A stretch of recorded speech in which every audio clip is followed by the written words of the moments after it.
It wasn't the first time I thought I was going to die. I had an experience when I assumed something bad is going to happen to me a few years before that, also in relation to my work.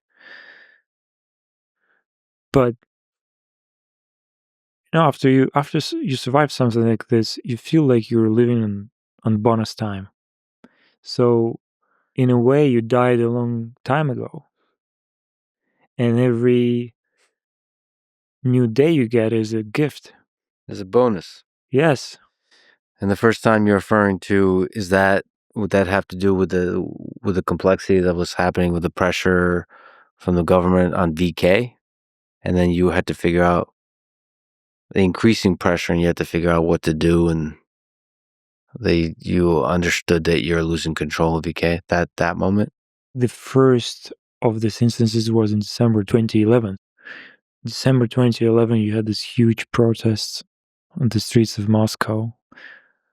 They didn't trust in the integrity of the election results to the State Duma in Russia.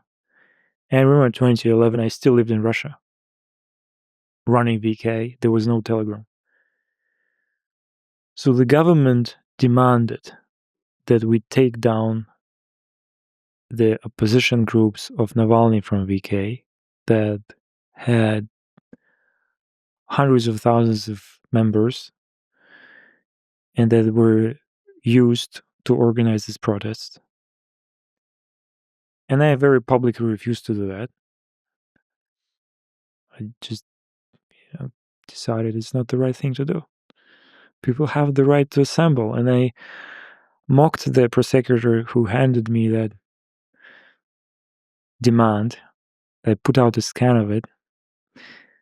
And next to it, a photo of a dog in a hoodie with its tongue out. And I said, this is my official response to the prosecutor's request to ban opposition groups. That was very funny at the moment. But then I had armed policemen trying to get into my apartment.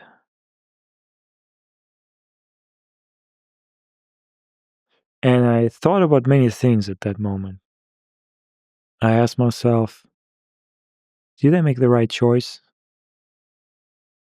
And I came to the conclusion that I made the right choice. And I asked myself, what would be the next thing that would logically follow from this? And I realized they're probably going to put me in prison. So what am I going to do about it? I asked myself.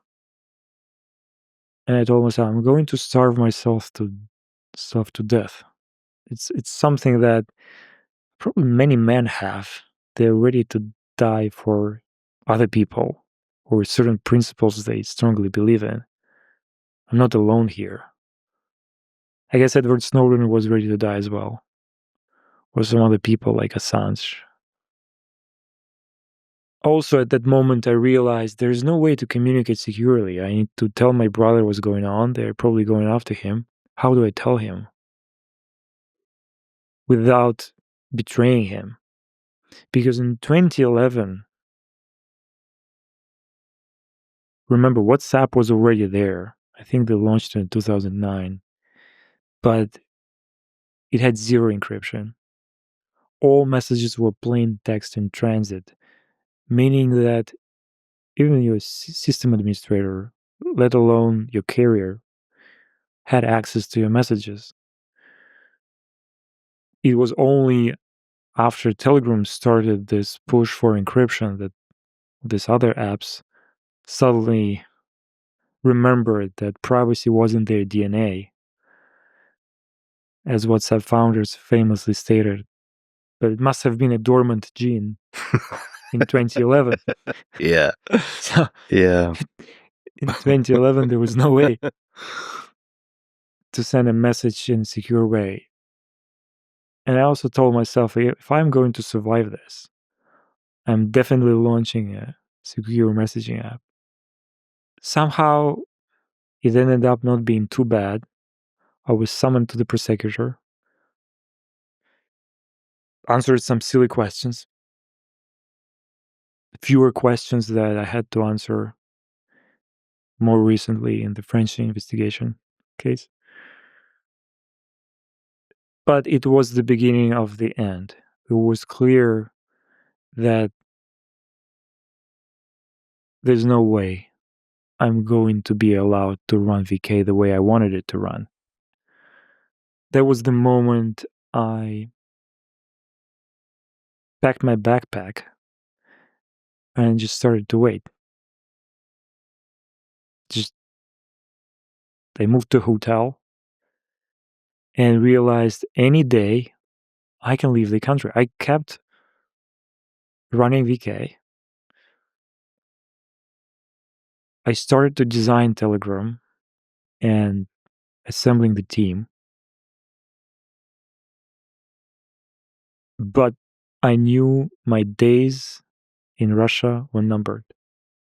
Well, first, I really have to say for myself, from I think millions, maybe hundreds of millions, maybe the entirety of Earth, thank you for putting your life on the line in those cases. I think freedom of speech is fundamental to the flourishing of humanity. So, and it depends on people willing to put everything on the line for their principles. So, thank you.